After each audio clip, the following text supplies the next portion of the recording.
The security camera footage showed exactly what I expected. My family's 3 cars crawling up my snow-covered driveway, their headlights barely cutting through the thickening blizzard. I sat in my study, sipping hot chocolate, watching them approach my hidden sanctuary, the Evergreen Manor. 5 years ago, they'd made it clear I wasn't worth their time. My crime? Refusing to sell my late grandmother's antique locket to fund my younger sister Emma's destination wedding. That locket was the last piece I had of the only family member who truly loved me, but they couldn't understand that. Always the difficult one, aren't you, Sarah? My mother had sneered. The final straw came during Christmas 2020. I'd arrived at their house, presents in hand, only to find they changed the time of the gathering without telling me. Through the window, I watched them laughing, sharing meals, and exchanging gifts. That night, I promised myself I'd never let them hurt me again. My grandmother had left me more than just the locket. There was a substantial inheritance I kept secret, enough to purchase and restore this magnificent 19th century manor in the countryside.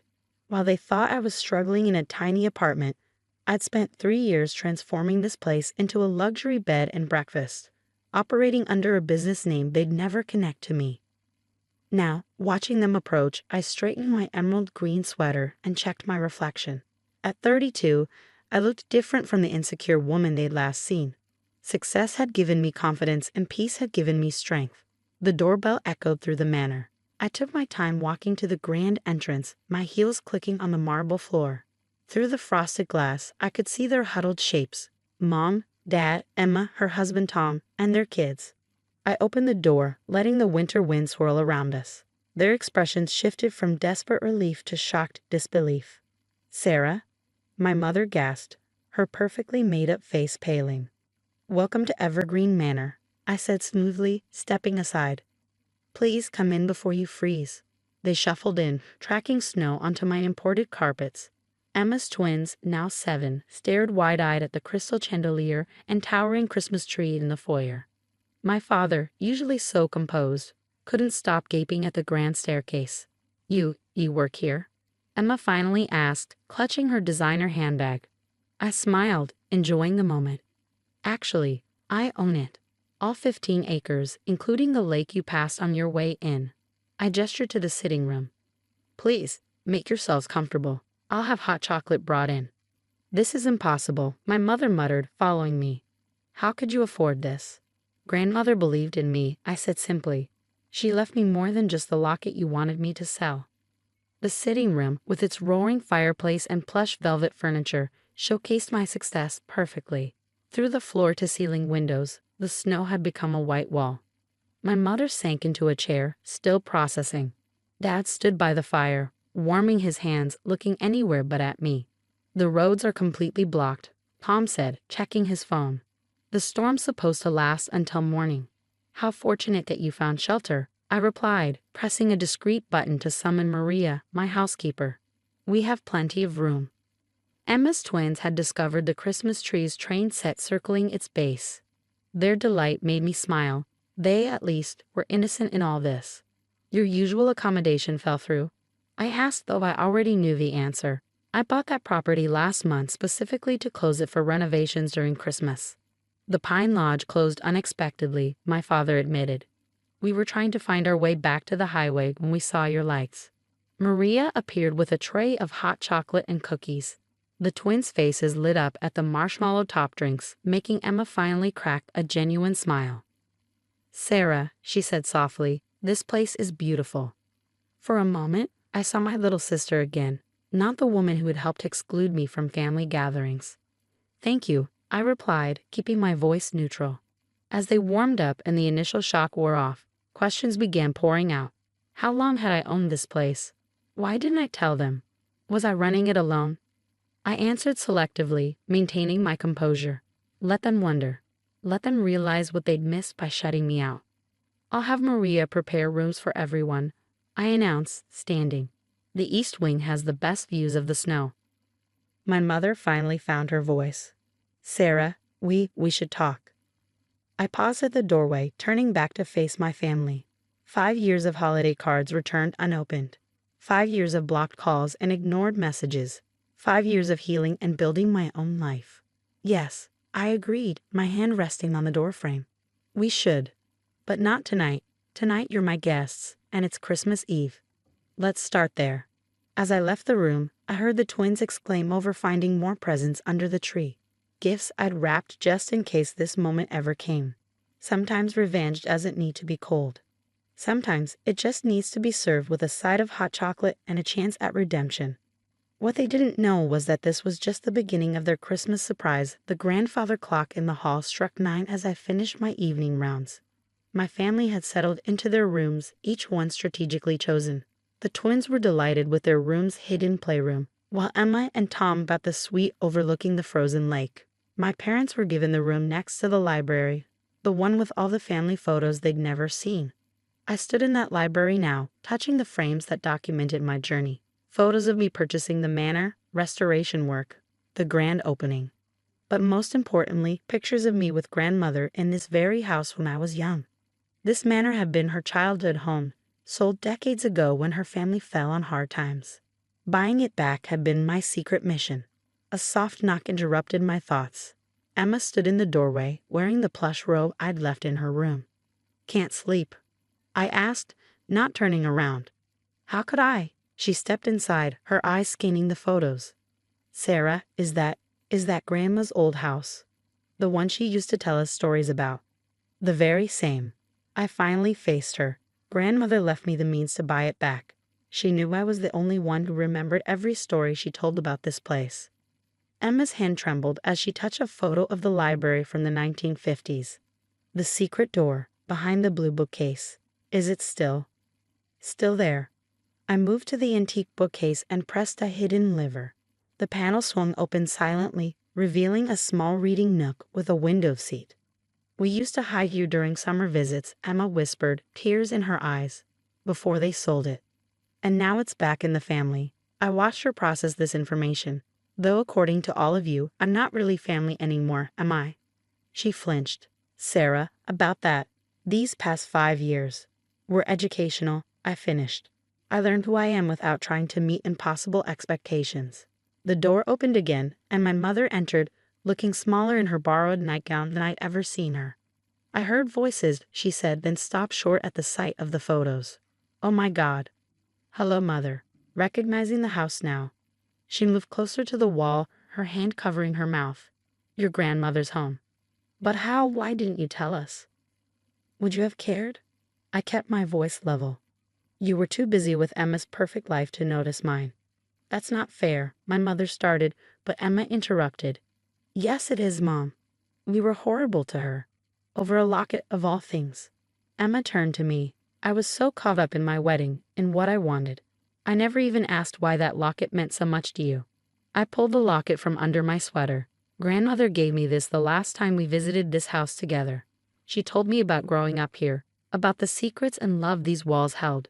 She made me promise to never let anyone take my dreams away." I opened the locket, showing them the tiny key inside. "This opens her old jewelry box, which is still hidden in this house.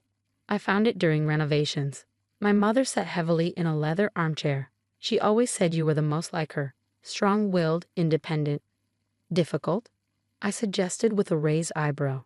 "Special," she corrected, surprising me. "I was jealous of your relationship with her. And then after she died, when you wouldn't give up that locket, I let that jealousy poison everything." A log shifted in the fireplace, sending sparks up the chimney. Outside, the snow continued falling, coating the world in silence. "The twins found more presents under the tree," Emma said softly. "Did you? Have you been buying them gifts every year?" I nodded. "They're innocent in all this. I have a whole room of 5 years' worth of presents for them." I kept hoping that we'd find our way back to you, my mother finished. "That you'd want to," I corrected. Emma wiped her eyes. "Do you remember what Grandma used to say about this house at Christmas? 'Magic lives in these walls.'" We all quoted together, then shared a surprised laugh. "She also said something else," I added. "That true family finds its way home, no matter how lost they've been." My mother stood up, smoothing her nightgown with shaking hands. "Are we too lost, Sarah?" I thought about the years of pain, but also about the secret hope that had made me prepare those rooms, wrap those presents, and keep my door unlocked on this snowy night. "That depends," I said carefully. Are you ready to find your way back? Emma reached for my hand, and after a moment's hesitation, I let her take it. My mother stepped closer, her eyes on the locket.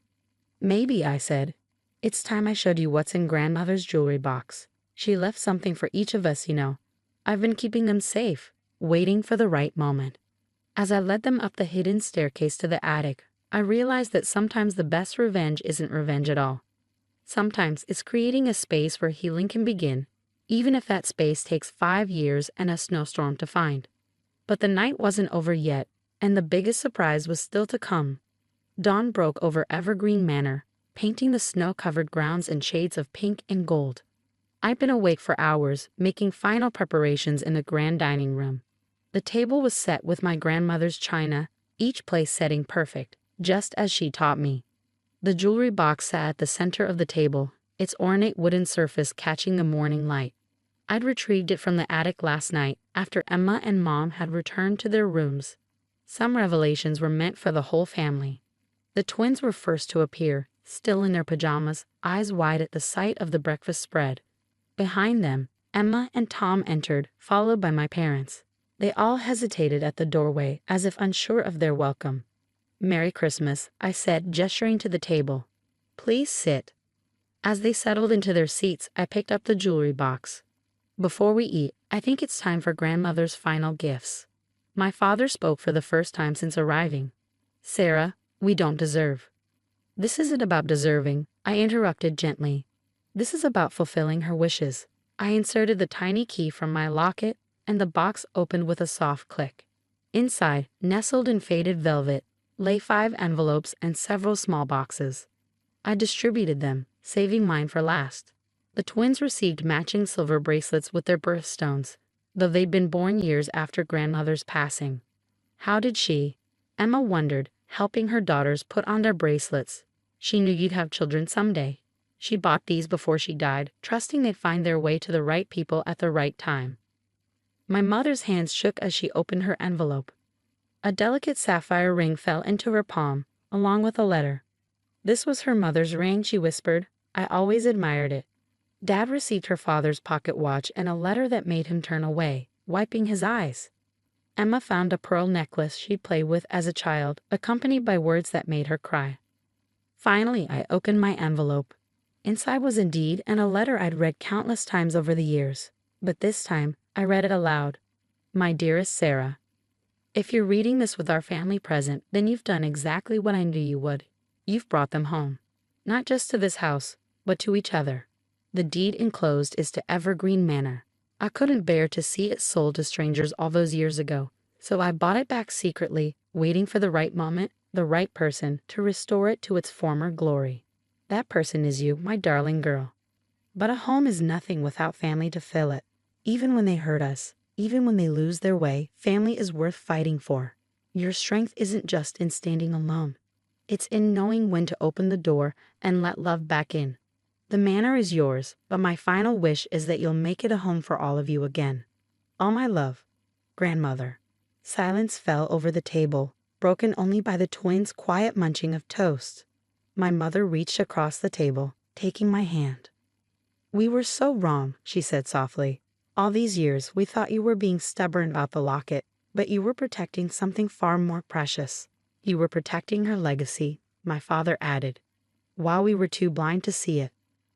Emma stood up, walking to the window.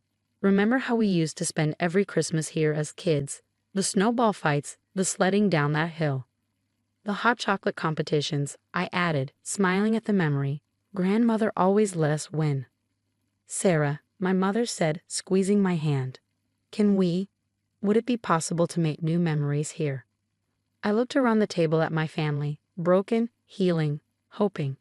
That's why I bought all those presents, I admitted. Every year, I kept thinking, maybe this Christmas.